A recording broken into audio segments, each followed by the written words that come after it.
Hi everyone, and happy New Year. So we've had Martin again today for part three of his Yorkshire Megalithic complex. We did expand out into other areas. I'm not Oh, sure. too right, yeah. Yeah, Yeah, we did. That went all sorts of places I wasn't expecting, really. yeah, absolutely. Especially France and some alignments up with Carnac and also Notre Dame in Yeah. Paris. Devon, Cornwall, Southeast Wales. Yeah. We were all over, weren't we? So I really hope you folks enjoy that. There should be a little bit of everything for everyone. Absolutely. And one thing which was a bit of a bombshell was is there a devil's line that goes across from adjacent to the Michael's line, which is in the keeping of the whole myth of Archangel Michael and the devil. So he goes into a whole thing about that, and I hope you enjoy that too. Yeah, it'll be fab. We're just going to mention a couple of things coming up. Sticking on the theme of star maps, we've got Steve Willett coming to talk about the Southeast Wales Zodiac as first proposed by Wilson and Blackett in their book, The Discovery of the Ark of the Covenant. And we're very excited to have Steve on, not off, he's on. You might remember him from speaking to Ross a couple of times. Uh, which you might still be able to find on the Britain's Hidden History channel. But yeah, we're really looking forward to diving into that and seeing what revelations Steve has for us on that front. And we've got a couple of our own bits coming up, haven't we, Adam? Yeah, absolutely. So I'm working on a few things. There's enough information for a London hidden London round two, so I'm going to come back with Nice. that. And I'm working on so it's sort of like a video on the legacy of British Christianity. So I'm delving into this book quite a lot, which you can get at the website where Jesus is buried. I think Ross wanted to call it Britain's Hidden Christianity as well at one point. Yeah, So, yeah. but that's very much the theme of the sort of content. So I'll be looking at that and trying to give that whole subject some air to breathe in the video, Yeah. and much I more think to come. we've touched on it so many times, but to really flesh it out and dive into it would be fantastic. Absolutely, yeah, yeah. So Um, that's all to come. Absolutely. So hope you enjoy, Marty. And we're in Yorkshire Megalithic Complex, part three. Enjoy. Enjoy. Yeah. So, right. So, episode three of the Yorkshire Megalithic Complex, which you'll find that there's not an awful lot of Yorkshire in today's episode. So, we get into Wales, France, Cornwall, and I don't know, Dorset and Devon and places like that. Places I don't know where they are. It sounds wonderful. We're doing our romantic tour of Western Europe, are we? Well, some of it, yeah. Some of it, okay. That'll do. And this, well, we'll discuss this one later on, but this is in Oxfordshire, this particular circle. So the story so far, so we'll just catch up for those that might be coming into this as a first episode and I missed the first two, or people that didn't pay attention to the episodes 1 and 2. So we started off by, if you remember, that part of this was in the episode 1 was my journey to understanding that there were things in our locality that were interesting.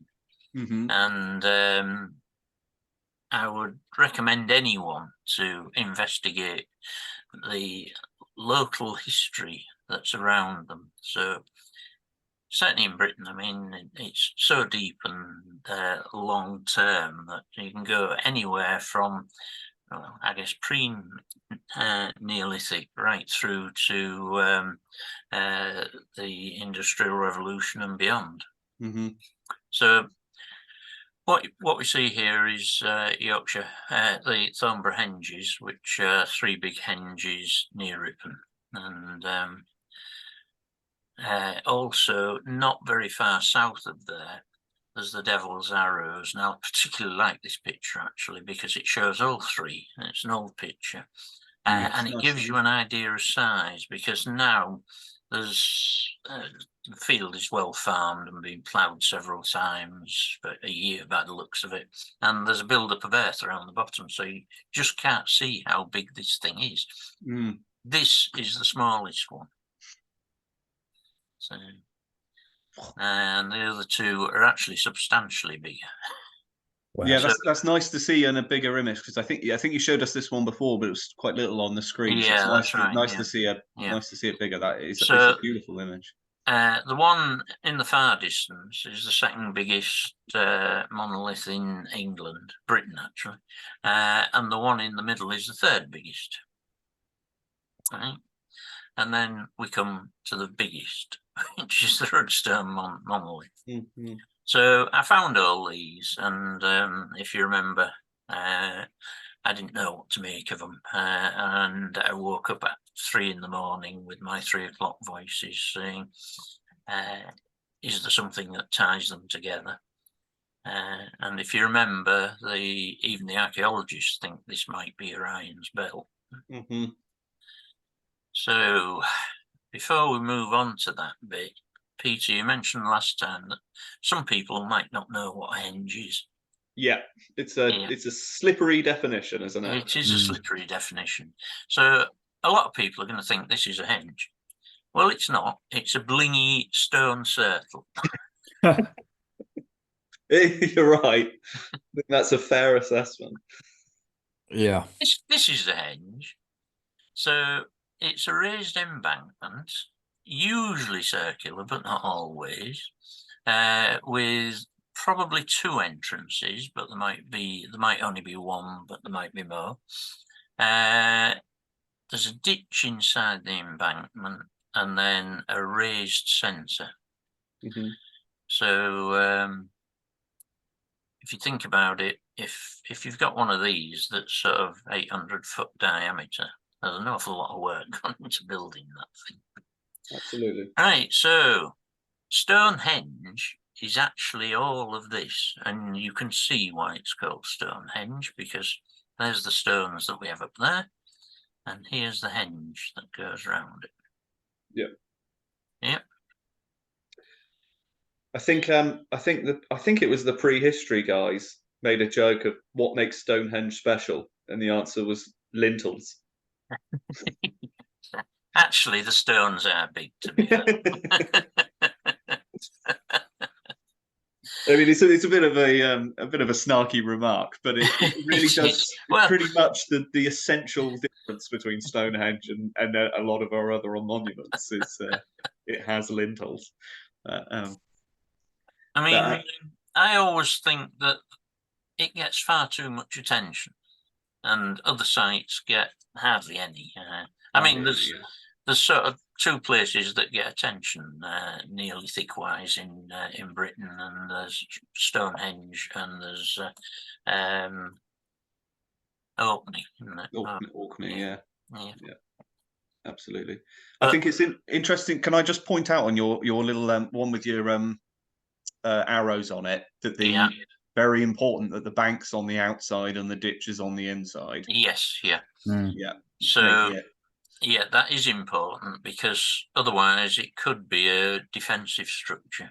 You don't want the enemy leaping over your wall and into well, I suppose it could be defensive, but it's much less likely to. You'd rather have them coming out of the ditch onto the wall rather than the way around.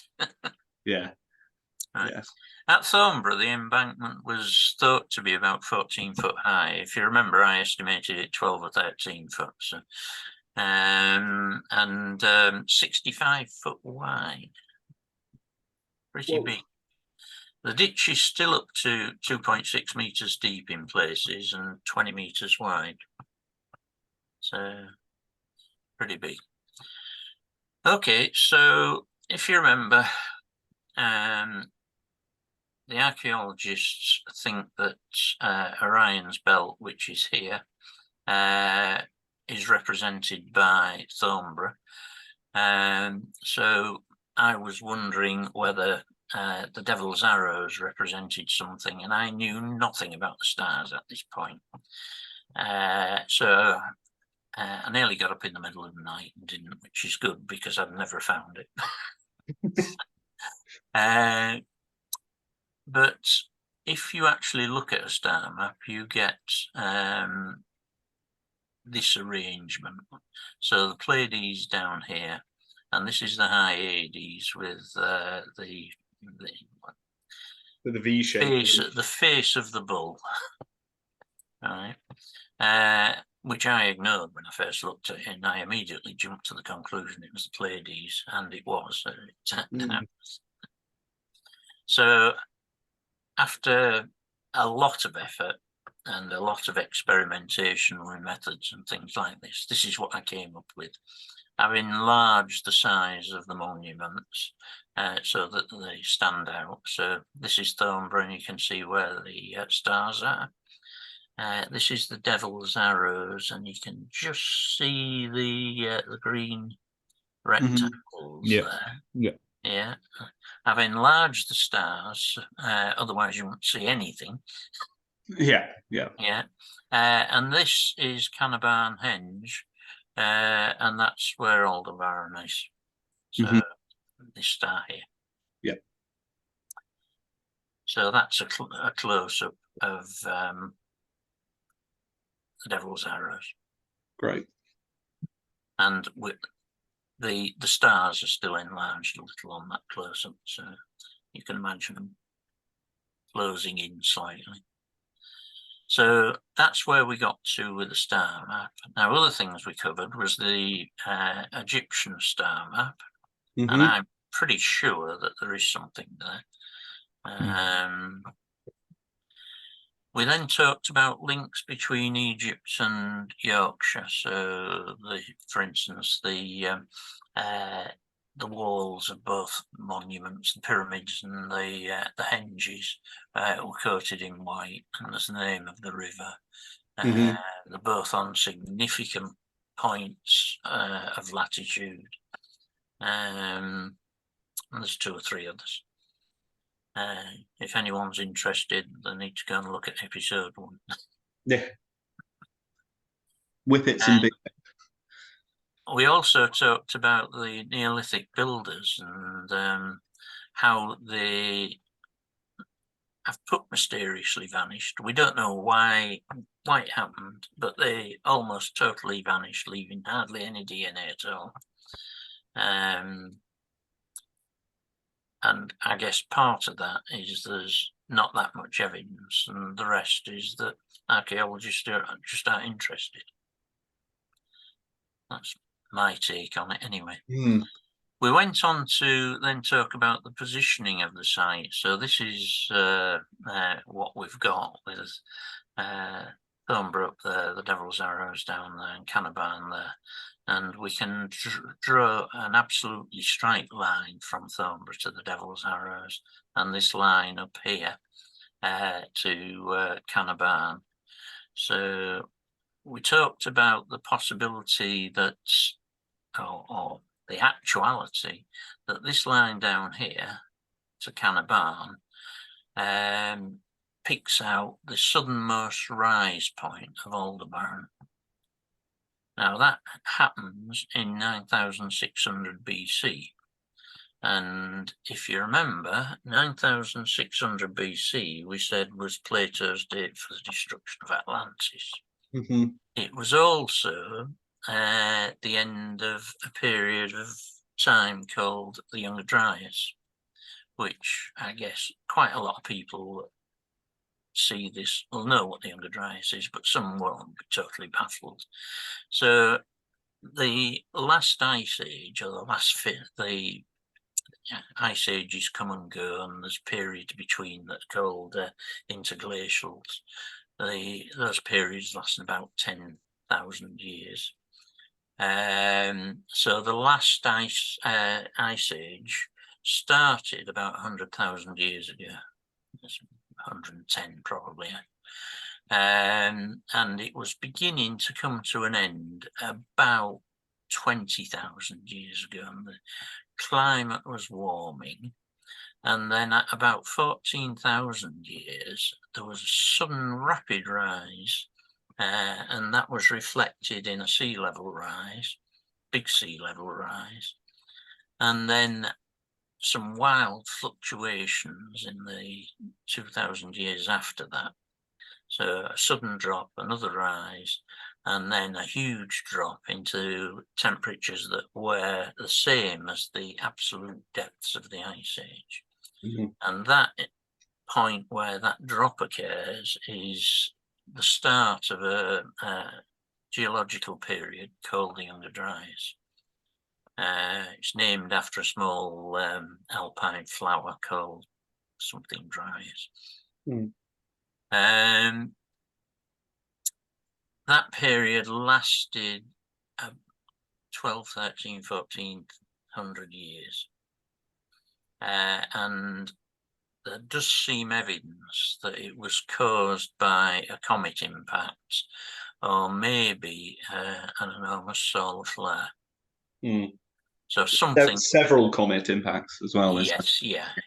Right. I mean, my opinion is that we know that there was a comet in the inner solar system, a big one, and it came into the system around about 20 to 30,000 years ago, and I can't remember the guy's names, but two pretty famous British astronomers have put together the evidence from the streams of the Oranids, the Taurids, and such like, and decided that they all converged together. So they think that there was a comet that was about 100 miles in diameter, and it's slowly fragmented, and that the Earth had multiple impacts with it. I mean, all it has to do is run through the stream of, comet comes past, leaves a load of debris behind. Yeah, it's not even like them hitting us, is it? It's more like us flying into them. Yeah, that's right. Yeah, well, maybe we should steer our way better around it. Fish of Earth.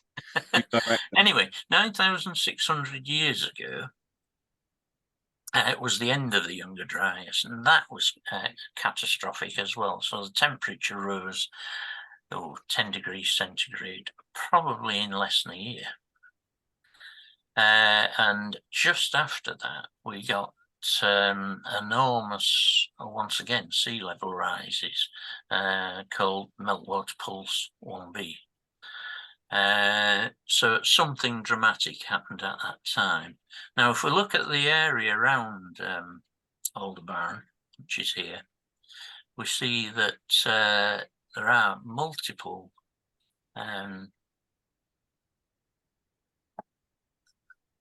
these are the points where these meteor streams come from. Oh, right. Okay. So when you look up at the night sky during a meteor shower, they all appear to radiate from the same point. From the same point. That's the radiant point of the meteor stream. And on Stellarium, you can get it to show where those radiant points are on a given day. Now, it will only show those points on days when meteors do come from that, so they're periodic throughout the year, obviously. So the Taurids, for instance, start in September and run through to the middle of November. But you notice that they all seem to come from around about Aldebaran. So is there something going on that these people wanted us to remember this period in time? And if you're not convinced, that one's supposed to pop up then. I found this Dakota Sioux myth that says that Aldebaran fell to earth after killing a serpent and created the Mississippi River. Now that, to me, sounds like we know that Meltwater Pulse 1b was mainly water coming off the American continent and flowing into the Gulf of Mexico. So that sounds like that event. Absolutely. Just exactly where the Mississippi goes, isn't it? Yeah, yeah. So the second one we looked at was Ripon Cathedral, if you remember the Ripon Cathedral proposal. So I've got several possible reasons we have this layout on the ground. This the point where the line splits between red and blue is the halfway line of that line, so that's the exact halfway point. And if I go at right angles to it, this line goes out to the summer solstice sunrise. If I come back to it, it hits Ripon Cathedral. And once again, there's quite a lot of stuff in episode 2 supporting the idea that the site of Ripon Cathedral is much older than the 660 date that we led to believe it was built. The third one is the legend of the building of the Devil's Arrows, which I've got some more, another slide on, so we'll come back to it. But it has to do with Howe Hill, which is here. Then we went on from there to talk about the location of all of this being somewhat special. It's 10% of the Earth's circumference from the North Pole. It's 54 degrees north, which is 60% of a right angle. Similar to what the pyramids are, they're a third of the way north. And one or two other things as well that do make it, in my opinion, a selected special place. And then we went on to talk about Rudstone, the Rudstone monolith, the legends around there. And also there seems to be an indication that the people who built this knew about the size of the solar system and knew about the precession of the equinoxes. Okay. So by now, you should be believing that these people had a high level of technology in these specific areas. So surveying, astronomy, design, civil engineering, workforce management. Okay. Yeah. So just going on then to the first bit of the new ideas that are related to this. How did they do that? I mean, they're not supposed to have had writing. How do you survey a line that's 40 miles long and get it to within feet without being able to write down your interim measurements on the way? I think that's impossible. So I think they probably did have some form of writing. We just don't recognise it as that. If you think about if our civilization vanished tomorrow, well, anything that's digital would be totally irrecoverable because somebody comes along in 1,000 years' time that has got a similar level of civilization to what we have. First of all, they've got to identify that these bits of silicon are data storage devices. Then they've got to be able to, I mean, if it's a spinning disc, they've got to get the speed right, and they've got to be able to... Your daughter wants to know. Can you just put it on hold, Adam? Yeah, sure. I need to grab some stuff anyway. Time. Oh. Sorry, in 5,000 years' time, all of our paper records will have vanished as well, unless someone takes some action to preserve them. But what we have been quite good at doing is creating statues that have got text written on them. So, could that be some sort of writing? That one's been lingering in my mind since you showed it to me, Martin. The swastika, it's amazing. They're pretty good, some of these, aren't they? Yeah. Amazing. But to the best of my knowledge, I'm the only person that has ever suggested that maybe these people did have a way of recording, and you know. Mm. Some of these things, as we'll see later in the next episode, there's some lunar alignments that have got a whole stack of stones like this around about where the alignment stone is marked. Can I suggest one more thing to add to your, not necessarily a technology or science, but command of the environment? Yes. You know, you need to, if you're making a star map that's as big as we think that this gets, you need to make sure that's all in your dominion, don't you? Yes, Yeah. you do. Yeah. You need security. Security is the another aspect. native tribes that are putting up to it might not be too pleased. No, well, yeah, absolutely. If you're trying But it would point if the whole thesis that I've got here is right, it would point to them having long periods of peace. It certainly seems to be suggestive in Neolithic archaeology as well. It's not a lot of violence, is there? Yeah. I mean, you don't go and build stone monuments if you're fighting war all the time. Yeah, absolutely. Yeah. Right, so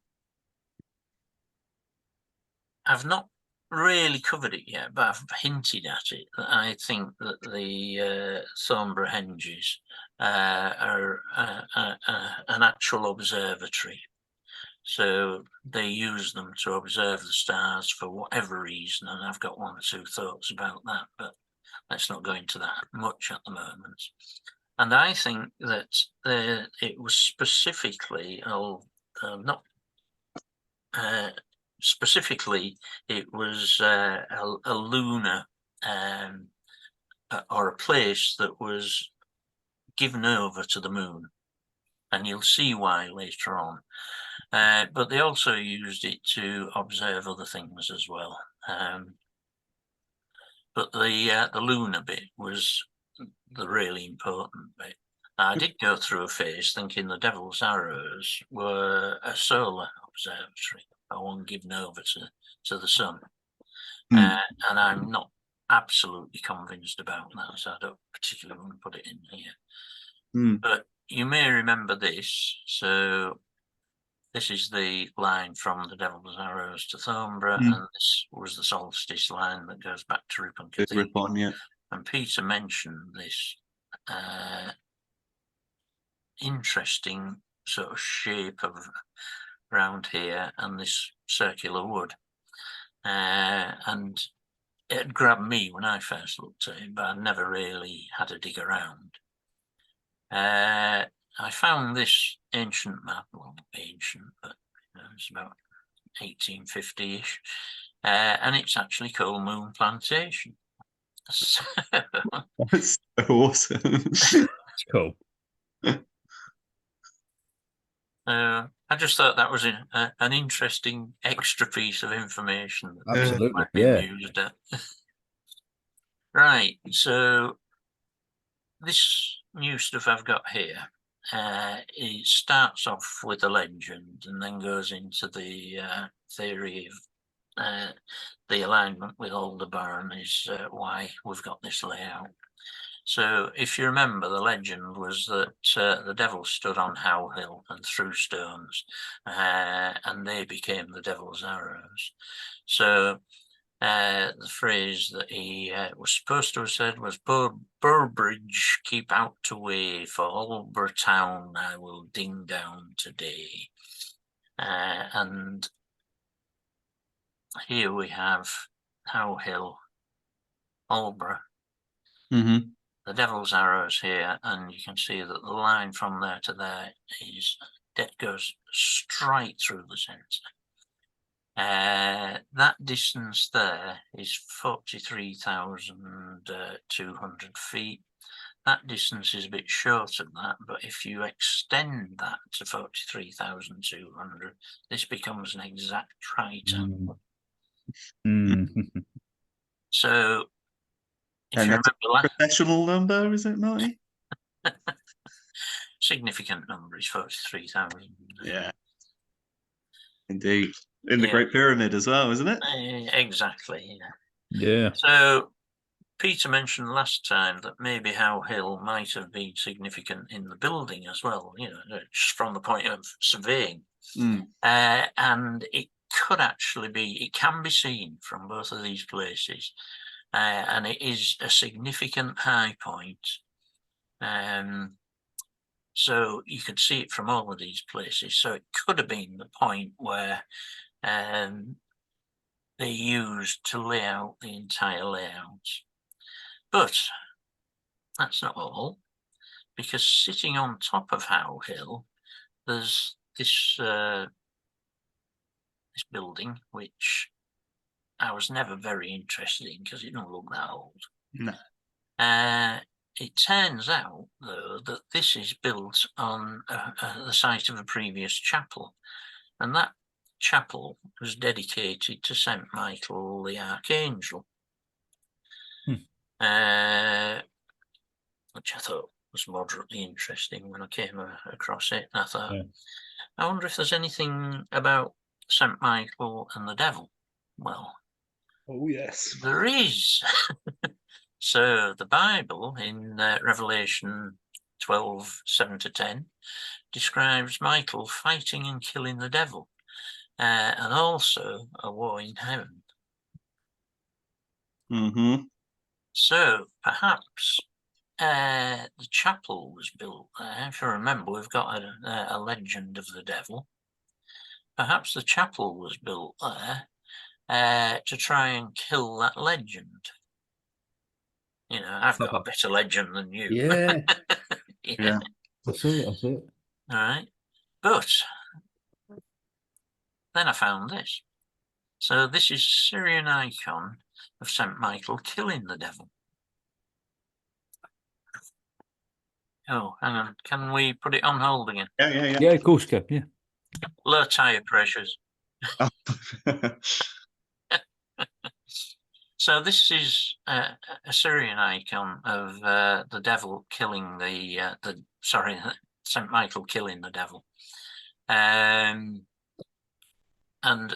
these are quite common right around the world. I think one of the newer cathedrals, or the one somewhere near Rugby, has got this on the front. Or it might be Liverpool, I can't remember which. So, stranger still, though, the picture of the Michael killing the devil has the sword looking rather odd. Like a comet's tail. Absolutely. Right. Yeah. Now it's interesting that the further west you come, the more sword-like these images are, apparently. And the nearer the Middle East they are, the more this way they are. Okay. Yeah. Notice the stars in the picture. Yes. Yeah. Saw that one by his left leg there. Yeah. So we remember Canabarn represents Aldebaran, and that points to the end of the Younger Dryas. Yeah. And Aldebaran is part of the face of the bull, the high Hades. Well, that looks to me like the high Hades. So that's, yeah. Yeah, okay. I can See the similarity? Yeah. Yep.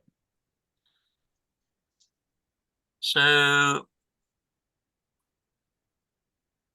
St. Michael also has his own star, turns out, which happens to be Aldebaran. Okay. So it's interesting that he's tied up with the Eye of Taurus. So that, I think, tells you that some of these legends go back a long way. A long, long way. Does this image remind you of something from our London video, Adam? Oh yeah, the Corona Borealis. Well, I was thinking of Mithras slaying the bull. Oh really? Yeah. Yeah, you're right, aren't you? You got him on. You got the Mithras character on our left. You got the devil instead on instead of the bull on the right, and then he's right. Yeah. that's what it made me think of anyway. I think Uh, you're I see what right, you mean yeah. about Corona Borealis and the actual shape of the thing. The actual shape of the So thing. the bull will be Taurus. Hmm. I'm not sure what the next sign on is, but could it be something that could be Mithras? I think It'd be the one between Pisces and Taurus. Would not St. Michael be represented as Orion? Mithras? That's what I've sort of thought it was, as Mithras Yeah, as it could Orion. be, yeah. And then I'm not sure.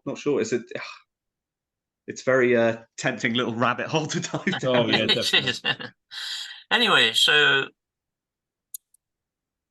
I'm still on this thing that maybe Aldebaran and that angle to the Devil's Arrows and all of this legend all fit together into one neat arrangement. And that for some reason or other they wanted us to remember this, and maybe they thought that people 5,000 years hence would understand these things intrinsically, because they're bound to be more advanced than us. Oh right, yeah. Without realizing we've forgotten most of it. Okay, I thought that was interesting. So I now want to go on to demonstrate that this culture was not just confined to Yorkshire. So this is what we're going to be covering today. We're going to talk about alignments. We're going to go to Arbalone Castle Rig, then look at all the devil stuff. And these are all the devil sites I've found. I've missed a few of them out, actually, because a few of them are just stones that have been pushed around, erratic stones that have been pushed around by the ice. But even one of those has got an interesting alignment through Thornborough to another henge. So we're going to look south. We're going to look at Oxford, Wales, Cornwall, France, and Samhain. I can never pronounce it. And something called the Devil's Line, or what I call the Devil's Line. Nice. Cool. Okay. Sorry, gone to the wrong place. So, start talking about alignments. Interestingly, if you're interested in numbers, this is slide 108 of all this. Alfred Watkins wrote a book in 1925, which anyone in the New Age movement will be able to tell you about. It's called The Old Strike Track. Prior to that, about 3 years earlier, in 22, he'd written a predecessor to this. He was really into this sort of stuff, and it must have been tremendously difficult to do in those days. Oh, I bet, yeah. Now you just run up Google Earth and draw a few lines on it, and you've got an alignment or not. Well, take your nice fancy car onto a motorway and just slip up there and have a look for yourself. That's right, yeah. He wasn't the first, though. So back in 1846, there was the Reverend Duke, and in 1909, there was a German book proposing the same thing. So it's long been thought then that all of these sort of monuments and things line up and fall into straight tracks.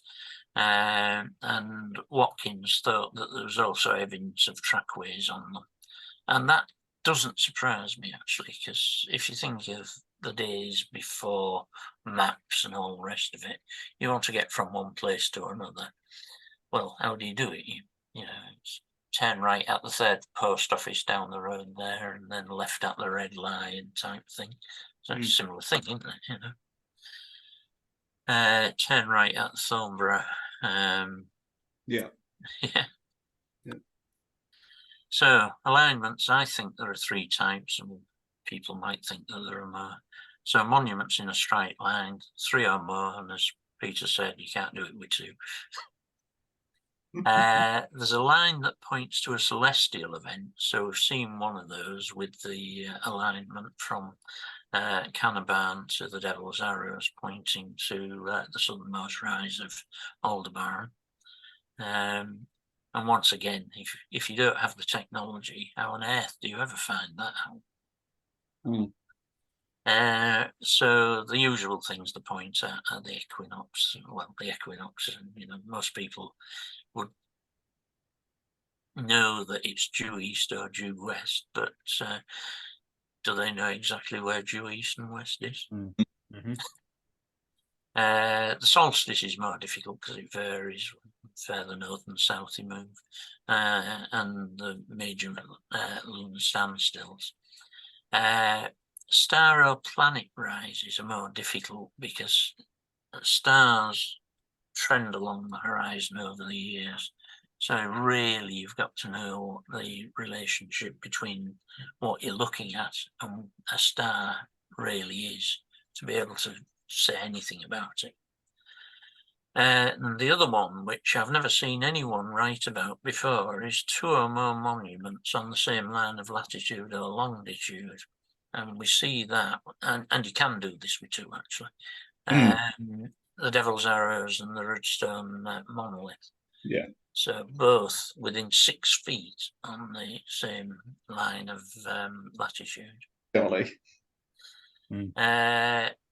By my definition, these things have got to be accurate. So if I draw a line and something is more than about 0.75% away from, 0.75% of the total line length away from the line, I'll rule it out as being an alignment.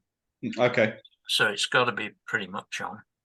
And I reached that conclusion when I was looking at Rudstone to the Devil's Arrows, and it could be that I'm being excessively tight on that. Lots of people have argued that the monuments in a straight line don't exist and they're just random. And I can understand that, and I've proved that it does work. So all those devil's sites, I spent a day recreating a randomization of those, and then tried to draw lines through them, and I got pretty much the same result as I would have done with just doing the normal devil's sites. So I think to be able to say there's an alignment, you've got to have something more than just a straight line through 3 points. Okay. So I don't know whether you remember this. This is something I originally found about the Devil's Arrows, which when I was doing the very first research, but it claimed that there was an alignment down here. I don't think that's an alignment because it's not accurate enough. So if you look at it here, you can see that that's the line. Tennant's henge on here, by the way, because it's, I was going to say it's new. It's obviously not new, but it's a newish discovery. Oh, right. Okay. Recent archaeology. Yeah. So you can see the errors on the line there and there. And they're, I think, too far away for it to be right. So that line is nearly 5 miles long. And you get those errors. A slight change on that is up to Catterick, and this is 22.3 miles long. And you can see that it's anchored on both ends. And when you look at the errors on the line, they're all quite significant. Okay.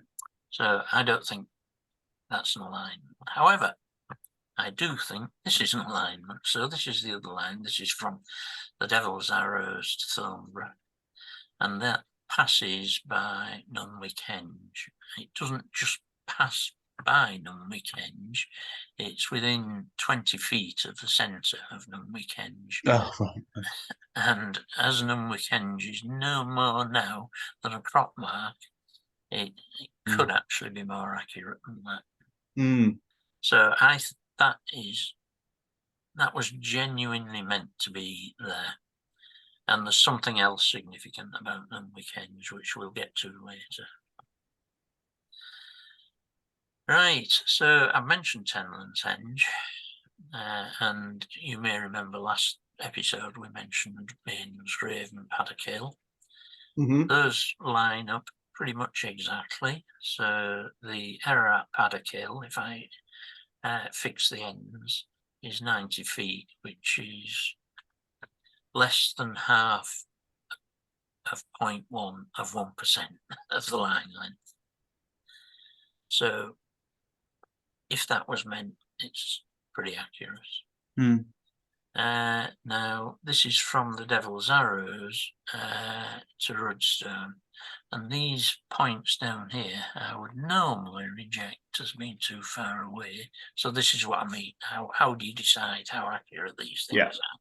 I think it seems like you've got to decide what you're happy with Tolerances. as a yeah, what your tolerance is. Yeah, absolutely. What your Yeah. tolerances are, and, Yeah. and make a decision on that, and then go forward. Yeah. So these are all the monuments that are possibly within the area, and if you draw lines across them all, that actually in a bad straight line with the accuracy that it does have. So there's a chance that those could have been meant. Now, I'd spoken about the line from the Devil's Arrows to Catterick as being not an alignment, but if I cut that short and start it at Canabarn and run it up to Catterick, there is no error at Huttonmore Henge.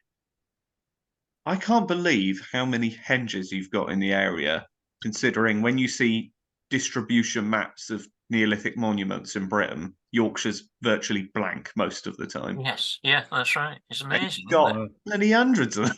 There's Yeah, something special about this area and Yeah. henges. Yeah, absolutely.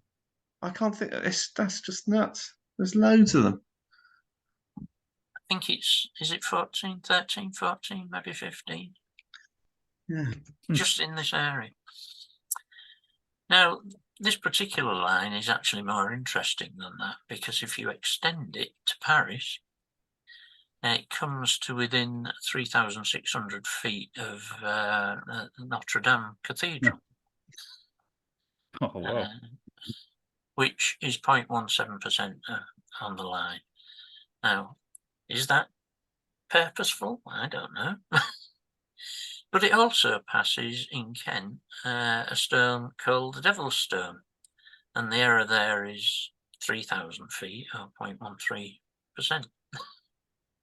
Okay. Let's go and have a look at that. Yeah.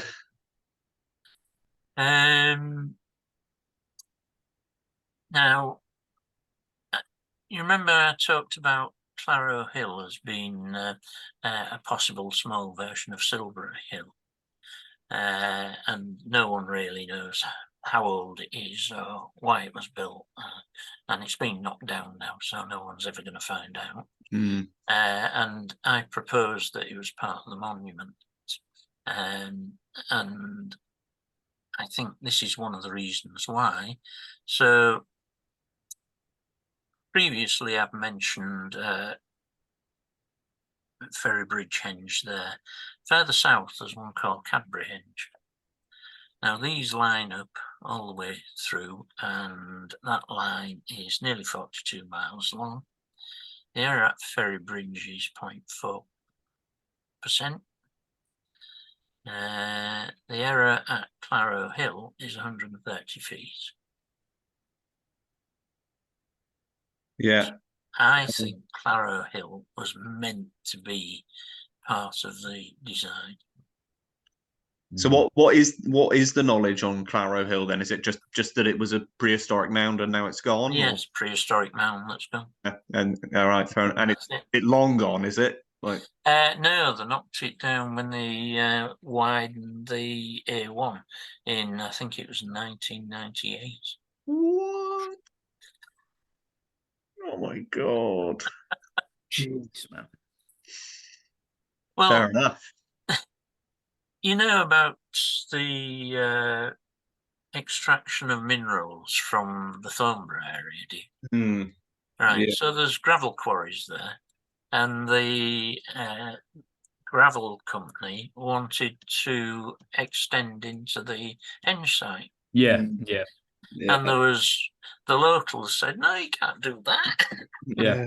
Good. So there was quite a big battle about it. And in the end, Sense won. And since then, the company has given the henge site to, Yes. I don't know, British Heritage or somebody Yeah. like that. They'll probably knock it down or turn it into houses or whatever.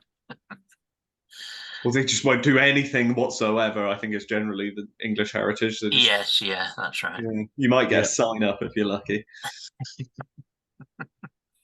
So, They'll mow it. quick summary of that then. So these are the ones we've had. There's 2 or 3 others that I've found. As I said, there's a devil's stone out here somewhere, and that goes through another henge through Thornborough and down to, actually no, it goes to Cinderby and maybe Pudding Pie Hill, because I didn't know about that when I was doing this. So and there's another couple, but I think we've seen enough of them. We know they exist. Yeah. So this is the map of Britain, what we've covered so far. So it's 67 miles east to west, 64 miles north to south.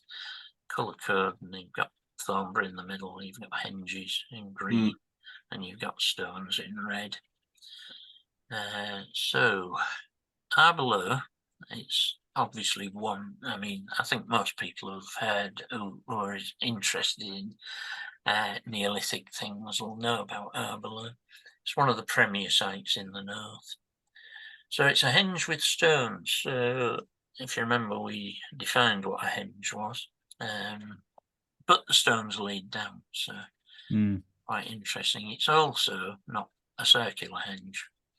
No. So it's 66 miles southwest of the Devil's Arrows, in the middle of Derbyshire, right on the crest of the Pennines. So it's down here. So some pretty pictures of it. It's a real nice area, actually. It's worth going at. Yeah, I'd love to go. Yeah.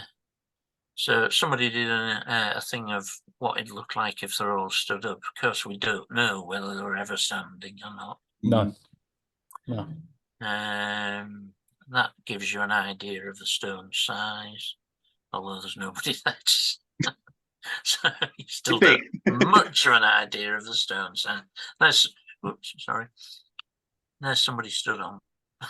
Oh, right. Right, Oh, right. yeah, okay. So they're fairly big, but not enough. Yeah. Bigger than I thought it would be. Yeah. Yeah. In the vicinity, this is a real rich area. So this is my favourite, 9 stones close, which is actually only 4 stones now, and they look quite small there, but they're bigger than I am. Quite a lot bigger than I am.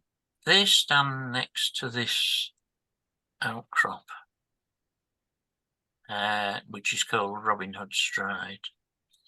And I went there and I was immediately struck by Robin Hood Stride. Looks as though somebody's been at it with a hammer and chisel. So it's got these grooves in it. Do you remember the grooves in the stones? I do. Yeah, and it's That also looks like a granite outcrop. Yeah. So I think it's millstone actually. Oh, right, okay. Granite, but I'm not sure. There's also in the bottom, there's things that could be sort of cup mark type things. So I found 2 or 3 of them when I was there. So I think somebody's been at that. I mean, I don't know whether that cross is recent or not, but certainly all this stuff is old. So I had this idea that maybe there was some way of transferring energy across from the pyramids, and I'd get caught by this and then beam down. Why not? Why not?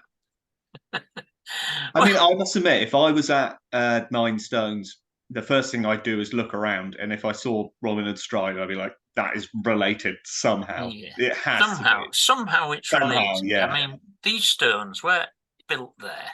You Mm. can't see what I'm pointing at. Those stones were built there without knowing that this was. No, you couldn't miss that, could you? Yeah. There's also some other nice bits around here. So, Nine Ladies Stone Circle, which you've probably heard of.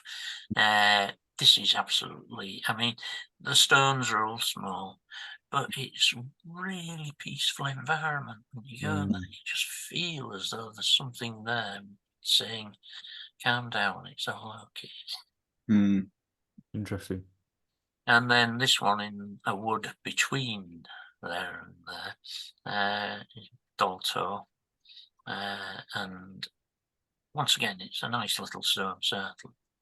I mean, Peter will know I have this idea that there were multiple phases of building these, and that the later people, the Beaker people, still built stone circles, but they were made of small stones, and there was no grand plan about them.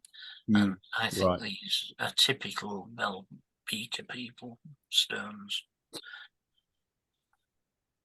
Right, so you'll remember this. So we drew a line from Yarnbury Henge past the Devil's Arrows to Rudstone, and that's where Thornbury is, and there was a henge north of Yarnbury called Castle Dykes, and there's Arborough. So we draw a line between Arborough and Castle Dykes. That line is 125 kilometres long. Sounds better than 77.7 miles.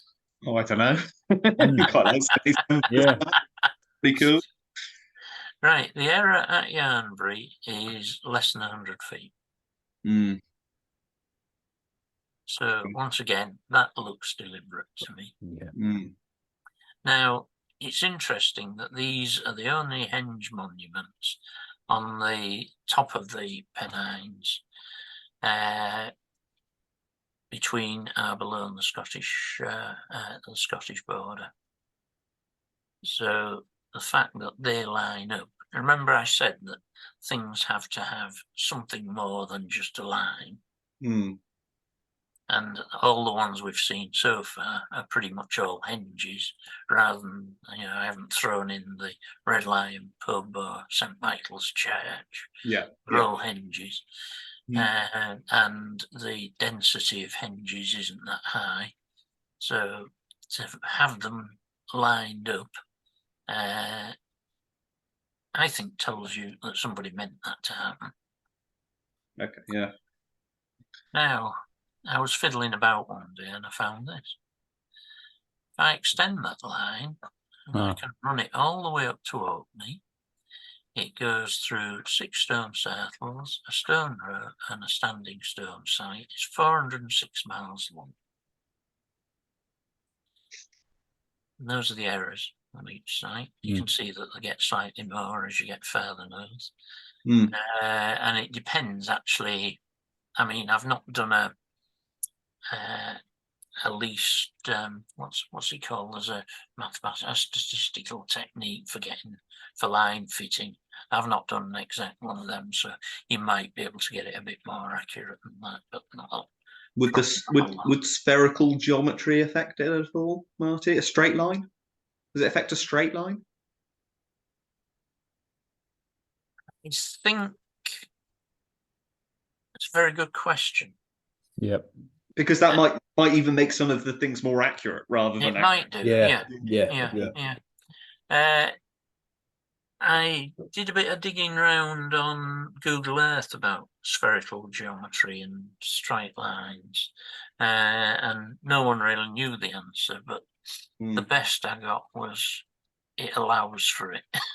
Yeah. Whether that's true or not, I haven't got a clue. No. Well, I think as Randall Carlson often says, and I think Robin Heath said in his latest Megalithomania talk as well, was that you can see that the in his view, the ancients were going for best fit.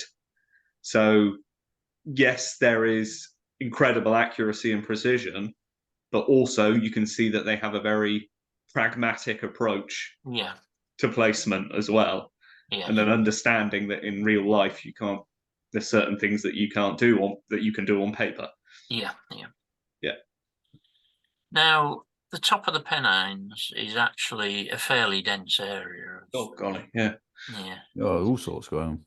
Yeah. So the question is that line special? So what I did was I moved the top of the line by 0.5 degree at a time to see what lined up, and I can't get anywhere near that level of accuracy through any of those.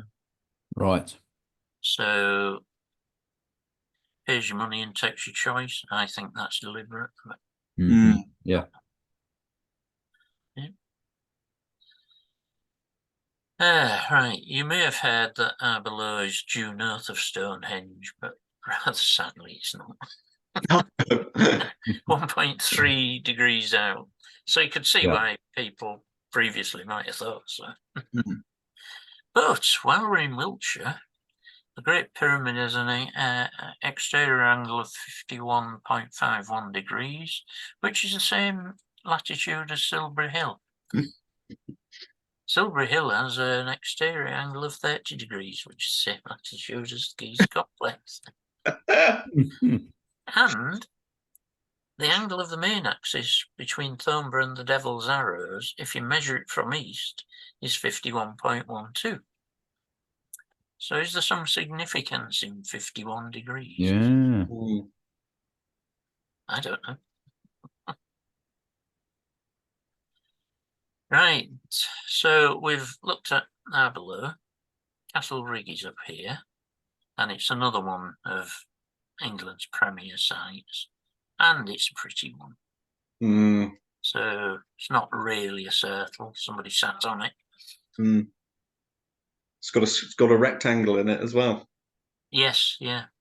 Not quite sure what that is. I've looked for alignments on this, and there's supposed to be an outer stone somewhere, which might point to the winter solstice sunset. But I can't find the stone, so I don't know. Yeah. So it's pretty. Yeah, it certainly is. Surrounding area, there's not many megaliths, but there's this thing, which is a glacial erratic. Weighs 2,000 tons. So this was dragged along by the glaciers and deposited here. 30 foot high, circumference of 90 feet. I just thought it might be interesting. It's named after Balder, the son of the Norse god Odin. So, that's a stunning piece of nature, isn't it? it is. That is fantastic. Yeah, it is, isn't It's it? amazing. I'd like to So, visit it. Go on the list, Adam. It's go on the list of visitors. Absolutely. Yeah. Great. Remember what I said about there's always something in your area that you don't know about that is interesting. When I first started all this, I'd been watching Randall Carlson thinking, oh, it must be great to be in America where there's all these scablands and all these mounds. Yeah. I wish there was something like that around here. And then you realise that you're sitting on top of it all. You can't move for it, can you? Yeah. Right, I draw a line to Castle Rig from the Devil's Arrows, and I get Castle Dyke's henge, which, if you remember, was the same henge that went down to below. So that line is one of these interesting ones in terms of miles and kilometres. So it's 77 miles or 124 kilometres with very small amounts of error. So whether that's deliberate or not, who knows? Castle Dykes is 0.35% off the line. So I think once again That's better. Yeah, that's pretty close. Yeah. The angle from the Devil's Arrows is 298 degrees, which is the minor lunar standstill. Right, let's have a look at devils. I was just playing around with, is there any relationship between the Pleiades and the devils? And of course, in America, you've got the Devil's Tower, which is famous for that film. I can't remember the film name now.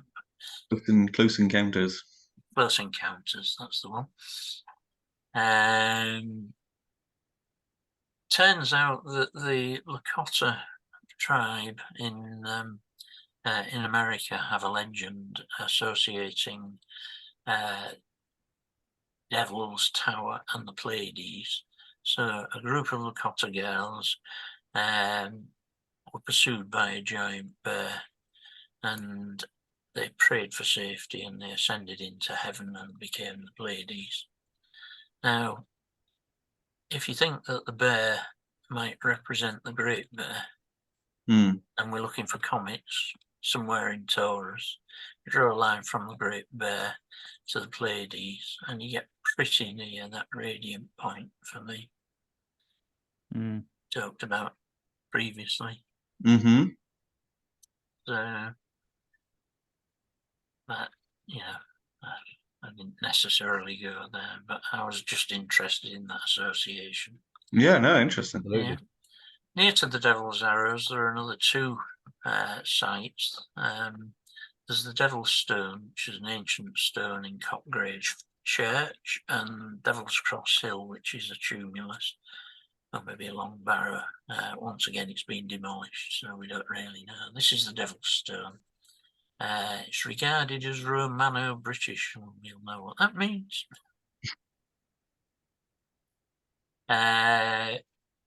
It's possibly a Sheila na gig, if that's how you pronounce it, which was a Celtic goddess of creation and destruction. It's typically shown as a naked woman displaying an exaggerated vulva, which you can just about see down here. Yeah, another one. Yeah. The line across to there possibly marks out the minor lunar standstill from the Devil's Arrows. I'm not convinced, but somewhere near. This stone has been moved around a few times, but they've moved it inside the church now, so hopefully it won't get any more erosion to it. Now, interestingly, remember we were talking about St. Michael and the devil and on the hill? Well, this church is St. Michael's. Ah. He's cropping up again. Devil's Cross Hill, which was the destroyed mound, it contained human bones and all that sort of stuff. And I think it came from the ancient British period. And this is a figure that was found near it. Once again, it's possibly a marker for the minor lunar standstill. So, not that interested. It could also be a marker from the Devil's Arrows for the rise of Cirrus. So it's at the right angle. You wouldn't be able to see Devil's Cross Hill from there. The angle is wrong, but the angle across the sky is right. So that shows more or less what you would see. Right, let's have a look at the wider site. So I showed you this before. These are all the devil sites I've collected. Now, I've mentioned my 3 o'clock voices several times. This, I think, is the most interesting bit about them, because I more or less had an argument with the things.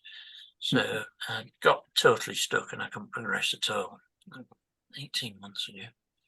I was just not finding anything new at all. So I kept saying, well, give me something.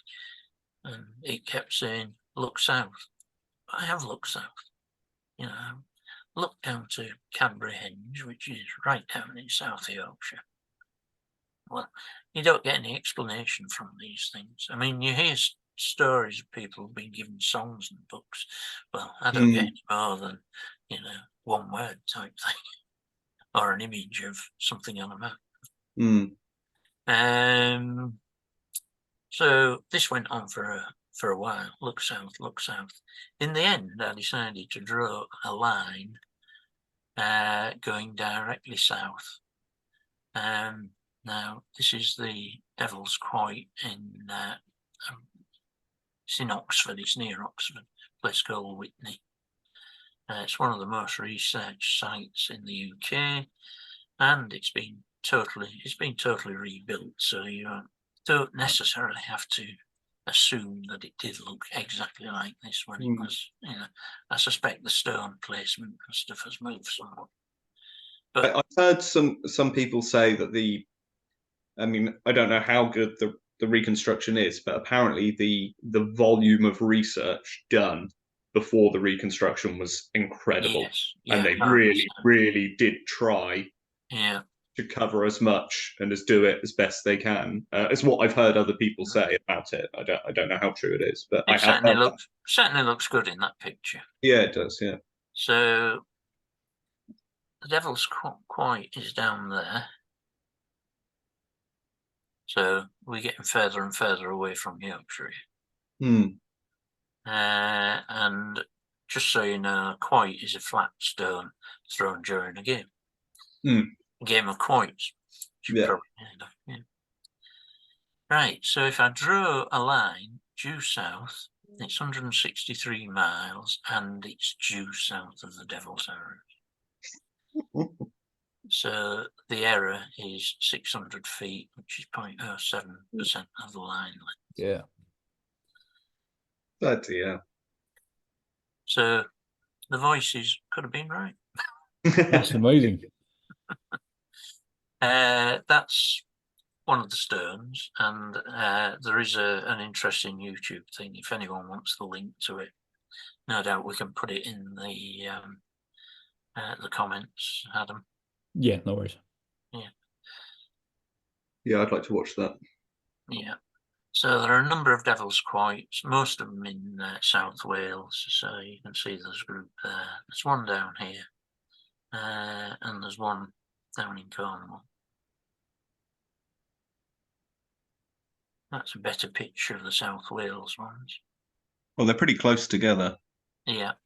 Yeah. This is the Cornwall one, so you can see that it was... Name's gone totally from my mind. One of them things with 3 stones and a cat. Dolmen. A dolmen.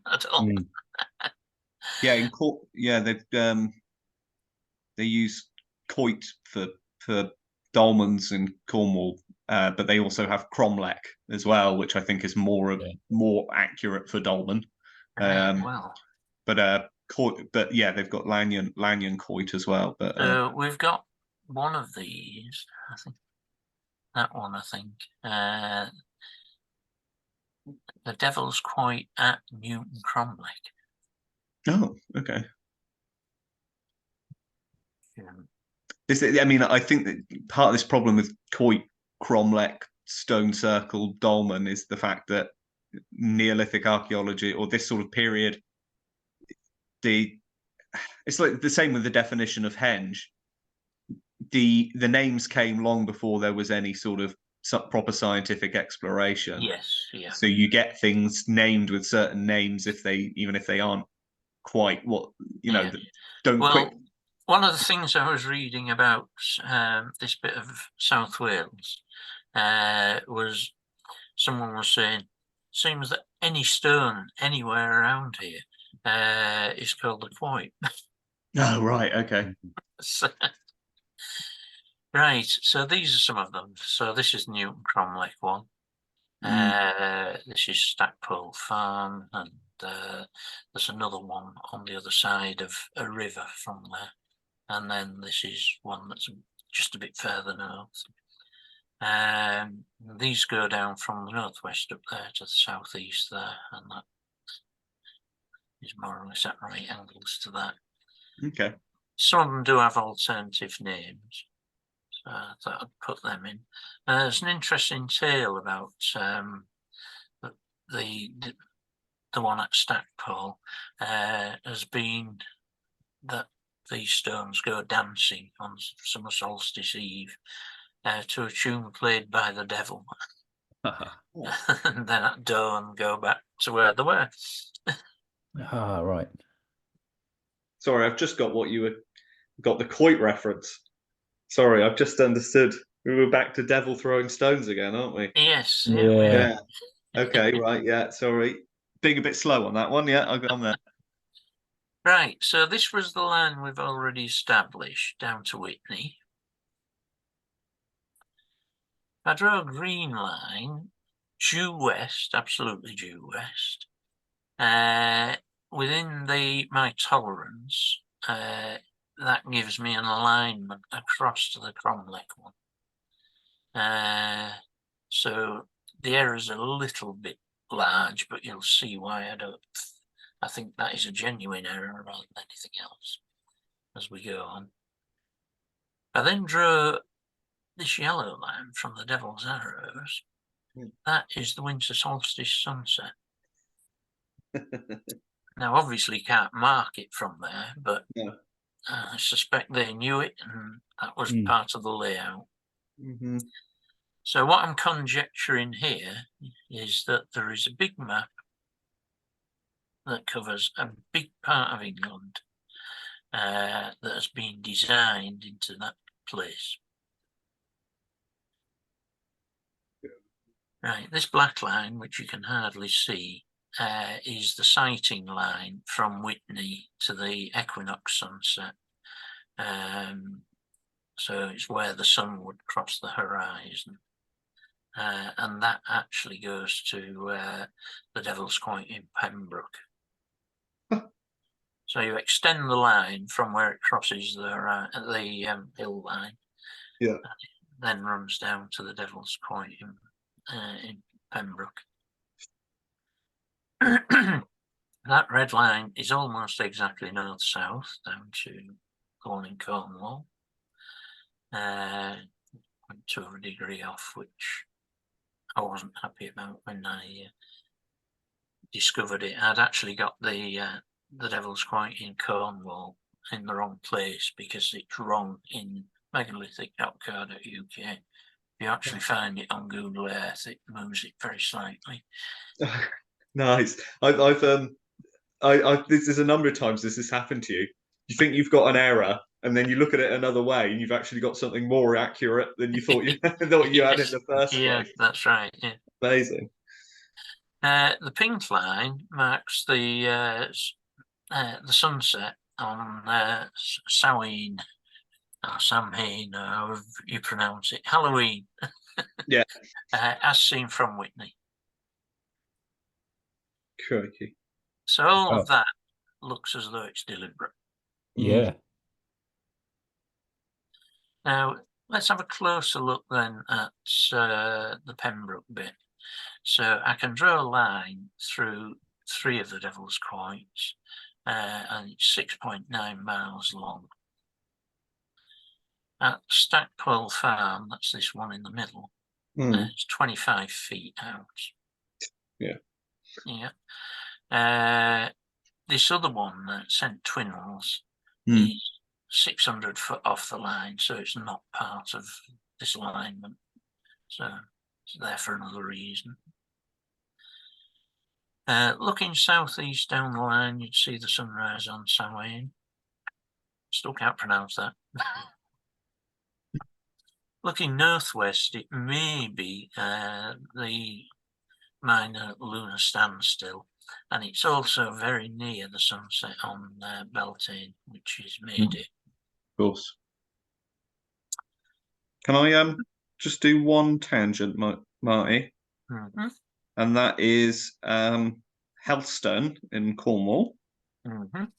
Every I believe it's May Day. Oh, it's on the 8th of May it's held.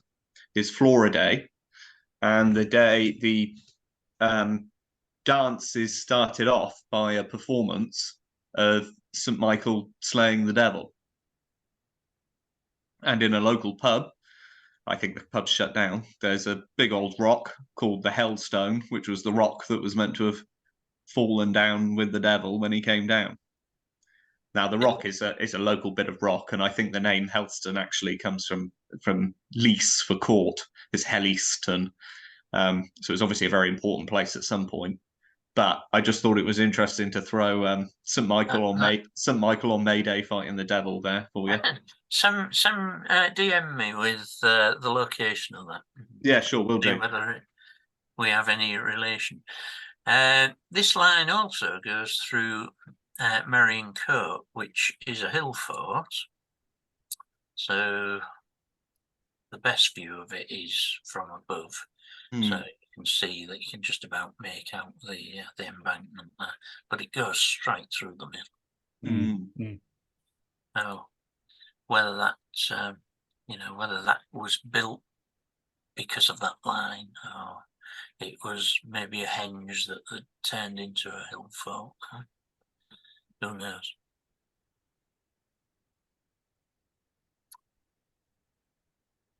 So it certainly happens a lot. Henges being turned into later monuments happens quite a lot. So I wouldn't be surprised. Yeah.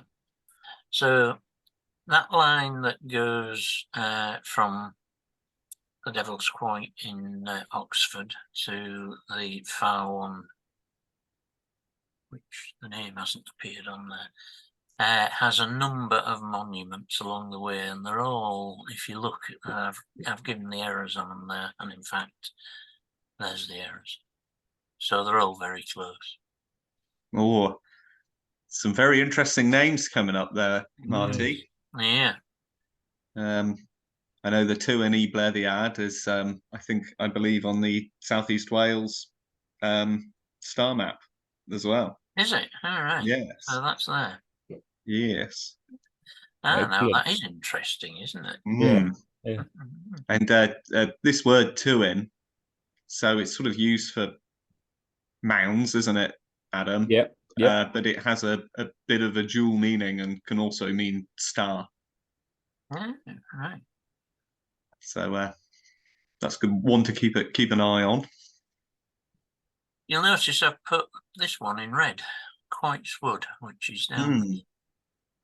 So almost at the end of our line. Now, if I draw a line from the Devil's Quoit at Stackpole Farm, which is the one directly on that line, due north of it is Quoits Wood. And with a name like Quoits Wood, it probably had some stones in it at some point. It probably did. Yeah. Now, we've already seen a north-south line from the Devil's Quoit in Cornwall, but if I then draw that line up to Quoits Wood, so previously it went to the one in Pembroke, and this one goes to Quoits Wood. It's slightly less accurate than the other one, but even so, the error at Stackpole Farm is only 90 feet. So, yeah. I think that's pretty good.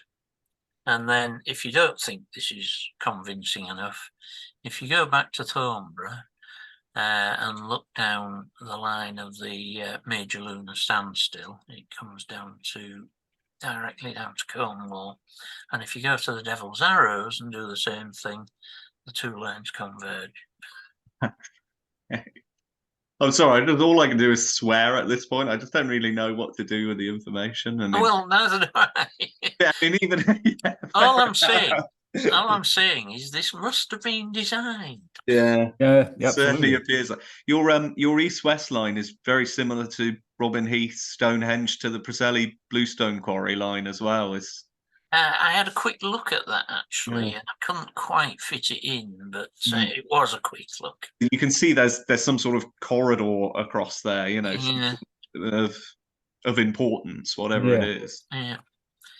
I mean, there seems to be a design. I don't know whether there's any functional requirement for that design, if you know what I mean. Does it do anything? I don't know. No. Yeah. Right. So,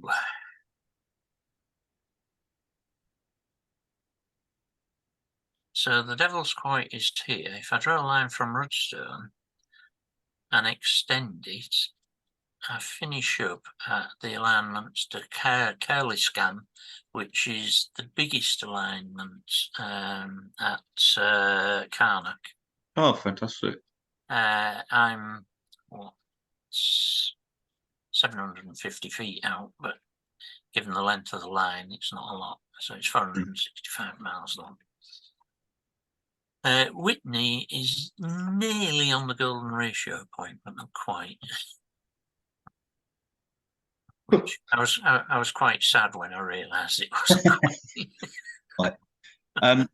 You know, looking at Howard Crowhurst's work as well, Marty. If you ever get the chance, you should possibly trudge into those woods and have a look and see if there's actually anything there on the exact. Yeah.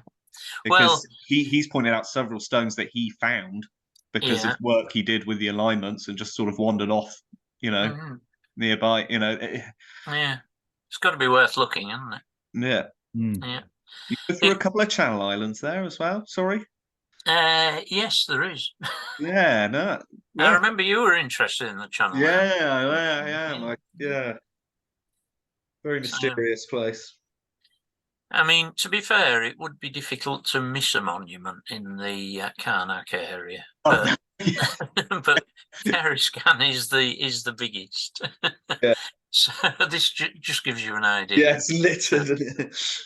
Those are the two biggest alignments, the column alignments. So the rows, I've got a picture, but they're just rows of stones. But these are all the monuments, so you can see that hitting one wouldn't be a clever trick. But the fact it goes to, you know, Carnac is interesting in itself. Yeah. Why would it do that? Yeah. So this is a typical alignment, so rows of stones. Lots of people have done work on these to try and find out why they're in those rows, and you can see that the rows aren't particularly straight, and no one has been able to find anything really, and that's a closer one on the ground. Here's Dolman. Stunning. If I go from the Devil's Arrows through Whitney, I finish up in northern France again at this the Devil's Ass.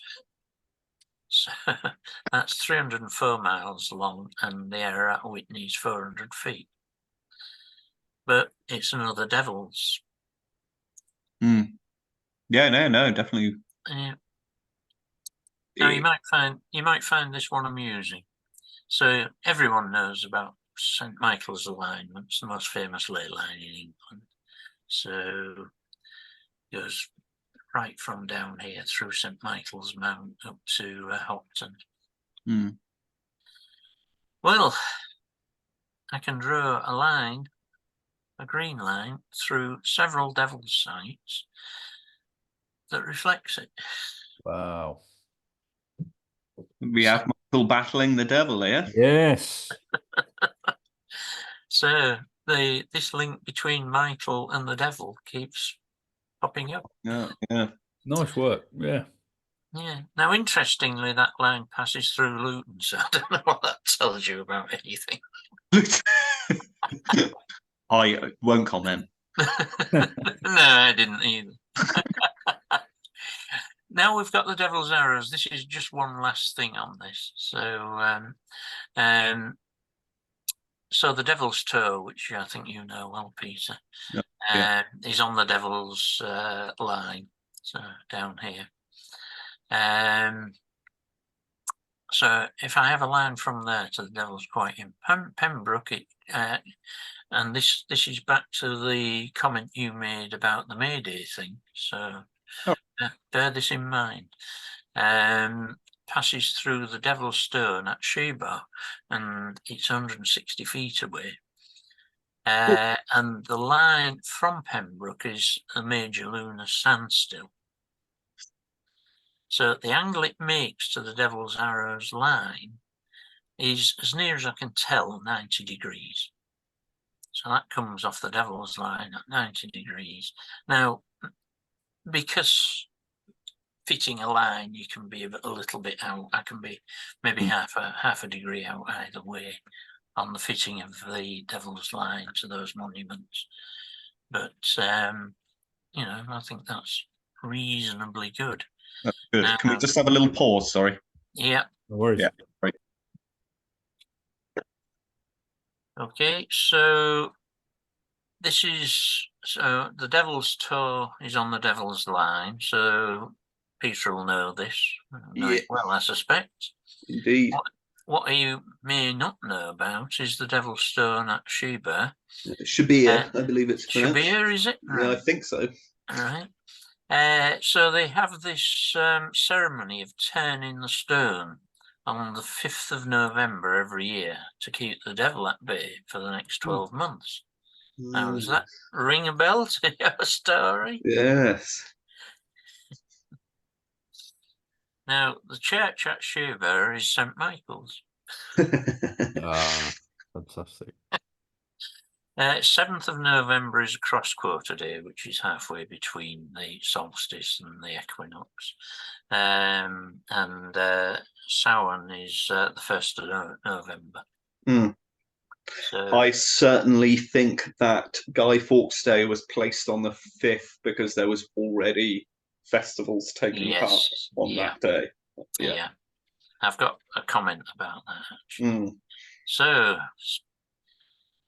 Samhain, pronounced Samhain. And in fact, if you look at pronunciations on the internet, you get 4 or 5 different ones. So take your choice, really. So the Celts, and probably going back a long way before them, had this idea of the wheel of the year. So it's a bit like the Indian cycles of time and all that sort of thing. But this is quite good because it gives the names of all the things that they had in there. So we're down here in November, October. Christmas is Yule. Beltane is May Day, and so on. So Samhain was the festival to end the harvest and the beginning of the winter. So traditionally it was dated as the 1st November by our calendar. And pretty much the same date as Halloween. So probably Halloween is probably the follow-on from it, really. And then the Catholic Church decided to put in one of its own in opposition, which is All Hallows Day, which is the day after, I think. And of course, the Day of the Dead is quite famous all around the world for being roughly on that date. In legend, it's when the shroud between the living world and the dead is at its thinnest, so doorways to the other world open and supernatural beings come out and do nasty things in our world. And it's easy to laugh, but we have electric lights. So souls from of the dead were thought to return to their homes and would need to be fed if they did. So food was left out for them. Burial mounds opened and allowed spirits to enter the world. This is a legend in Ireland where Elaine appeared every Samhain and burned Tara. And in the end, Fionn came and fought him and beat him. But I thought that picture was, given what we've talked about today, was pretty interesting, really. Absolutely. You can see maybe this is a comic tale again. The shielded warrior as well. Yeah, shielded warrior killing the devil. So, bonfires associated. There we go. So there you go. November the 5th. There's some talk of human sacrifice. I don't know that that's ever been confirmed. I suspect it comes from the Roman black Yeah. propaganda. Yeah. Although, before we go on, I had a dream about this 6-9 months ago, and it was like, have you ever done remote viewing or tried to do remote viewing? I've I've tried. given it a go once. It's quite difficult, I find. Although, Shannon has got a remote viewing thing on the brothers' Discord. Mm-hmm. Yeah. And I did that. Oh, I went through the first 4. I think there's 7 that she's. I went through the first 4. Got 3 of them wrong, but 1 of them I got spot on. No, fair. What that tells you, I don't know. It's been years since I've given it a go. I've not tried it on the Discord one, but I should give that a go. Really. Yeah, you should. Yeah. So anyway, I had this dream, and it felt like I was remote viewing, and it felt I was in the air, somewhere above and to the north of the Devil's Arrows, and it was night, and there were these fires burning, and then there was this horrific female scream, and then it ended. So who knows?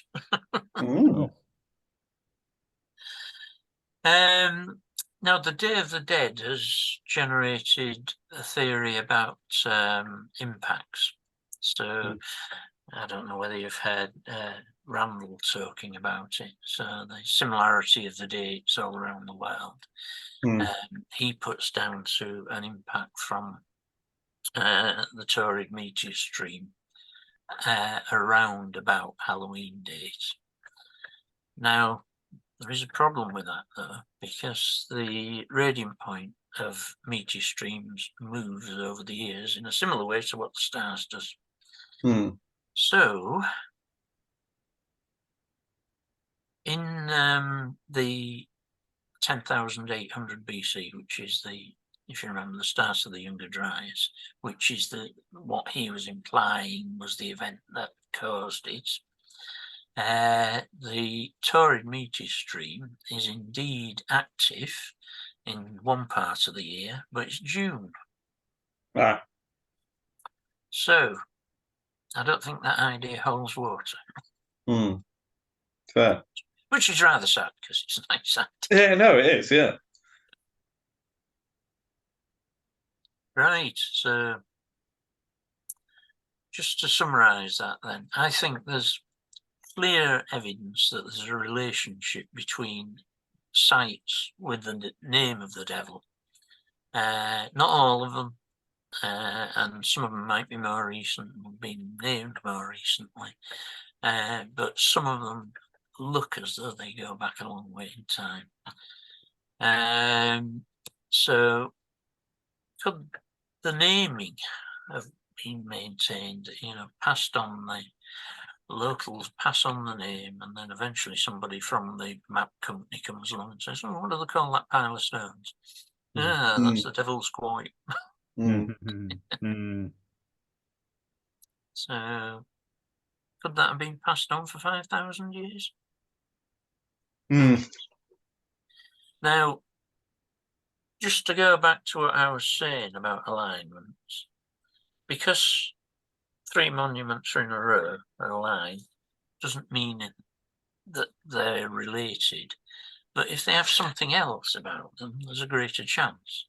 So if they're called something devil and they're in a line. So what I've done here is I've chosen a subset of all those monuments that I could say maybe have another relationship, and then drawn lines through them. And I think I've shown that there is some sort of plan to it. And that somebody at some time in deep history has sat down, probably with a reasonably accurate map of Britain, and said, we'll build something here or build something there. And that goes totally against anything any archaeologist or historian will tell you. Mm, Brilliant. excellent. Right, so that's the end of the devil bit. So we've talked about what I think an alignment is, and I don't think it's similar to what other people think. I first got into this, by the way, when Shannon suggested that I look at ley lines. And I very quickly got totally confused because you can draw a line and you get loads of points on it. So you get sort of holy wells and fords and hill forts and pubs and churches. Yeah. And how do you know which one's important and what's on the line and what's off the line? And so the line from the Devil's Arrows to Yarnborough, I identified was about 28 things of various types. And I just, I mean, I could have said, yeah, it's definitely a ley line, but just wasn't convinced. Mm. Yeah. We talked about Arbaloon, Castle Rig, and then went on to the Devil's Quoits and the Devil's Line, and then a little bit about legend. And I think that's probably it, but just to give you an idea of what's left, I think there's probably one episode left. So we talk about star alignments. Mm-hmm. And probably, I think there's a bit in there about how you identify them and such like. And then one thing I think is quite clever is the numbers bit. So Cool. Yeah. Pi, which is the golden ratio, pi, Euler's constant, and the lunar diameter, look to me as though they're all encoded into the design. And then the real age of the site. Cool. I want the number. I'm looking forward to this number, man. There you go. Great. Fantastic. Excellent. Thanks That's again, Martin. Carnac site, by the way. Just to show that I'm open to foreign intervention. Yeah, end on France. Well, now you've ended on France. Could you just go back to Dartmoor a minute? Could you find that slide with the? I just want to mention about the Devil's Tour, about that stone. Just a bit of local information. If you could find the picture, because the picture, I think it's like with a lot of these henge ones, you don't quite get the scale, do you? No, you don't, do you? No. Oh. So the line we reckon goes through the Devil's Tour, but the stone is actually just off the. Well, I mean, the line. It depends what you think about accuracy, but the stone is on top of the tour. The stone itself is called Bear Down Man, and I'm not quite sure where that name comes from. I think that I've. You'll see that the Devil's Tour itself is slightly south of the Slightly south, yeah. Yeah.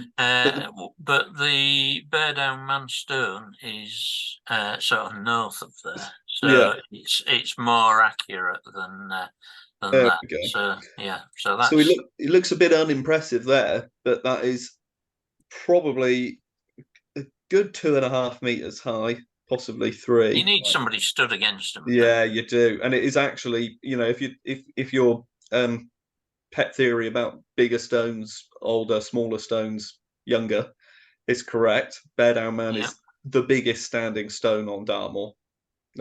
It's really impressive, and we've got loads of monuments, but a lot of them are on that small stone scale. Yeah. So I think it's absolutely fascinating when you've got this link to a bit further back in time, that your line goes right through one of our biggest monuments on the moor, and it's also, although I have visited it, it's an absolute bitch to get to. I can imagine. It looks like a flat, wet, peaty moor. Yeah. And if the weather is, I mean, you wouldn't get to it this weather, would you? No. If it was, if it's foggy, misty, you need to know your bearings and have map and compass and stuff, because you can very easily get get lost. And yeah, it's absolutely miles away from anywhere you can park a car. It's I mean, really out of the way. That picture was taken midsummer, I guess, and Yeah. it looks beautiful. Yeah, Yeah, Looks yeah. amazing. You had a lovely stroll over there. Yeah, no, You went up there last Tuesday. yeah, No. it's quite famously inaccessible. So they certainly didn't put a standing stone there so the local public could enjoy it at the time. That site has been chosen for that stone specifically. Yeah. So, there are a few that we've been through that must be like that. yeah, absolutely. Yeah. You I think mean, this location has been chosen, not yeah, absolutely. Yeah. Yeah, I mean, brilliant. you can think that the one at Whitney that might have been a population centre, and maybe even the ones in the valleys in Yorkshire, but the ones on the moors. I mean, it's Yeah, absolutely. Yeah, because that Whitney one. I mean, you're right. Back towards the Stonehenge landscape with Whitney, you're not just a bit further north, really, aren't you? Yeah. Yeah. Fantastic. That was great, Marty. Thank you so much. It was. Yeah. Really looking forward to another one. The last one. And that year. The trouble is that I've been doing this since I think the first lockdown. So when was that? Was that 21? 2020, wasn't it? 20. Yeah. Right. But there are periods when I'm almost repulsed from doing it. It's like there's something stopping me. And then there's periods when I get enthusiastic again. Yeah. And it's difficult to describe, really, but I'm in one of the down periods at the moment. When you work at things intensely, sometimes it can be hard to get back into when you've had a break from some, and then other time it's got to have that. You got to have that motivation to do it, I guess. But I understand that. I do understand. Sometimes I can't look at it. I can't read anything, but because I've done it too much. I've done too much brain work. So I get it. Yeah. Especially if you're trying to work something out and you've been banging your head against it for a while. Yeah. You can just be absolutely sick of it. I've certainly found that with the mining research as well. Yeah. Just you get to a point where you think, I can't even bear to think about it. It's nice to have your toes in a few different things to just dip into every now and then, isn't it? So you can get a bit of. This is fascinating about the naming of the Michaels and Devil stuff, because there's clearly some sort of powerful story which didn't have this Christian gloss over it at some point. It must be, mustn't it? But then it's been almost directly verbatim translated into a Christian thing, right. without missing anything off. We know where all the places are that are devils. We know all the places that St. Michael's. Yeah. We can almost demonstrate the relationship through artwork and all this sort of stuff. But it's been completely Christianized, and now sunk into the sort of the level of myth and legend.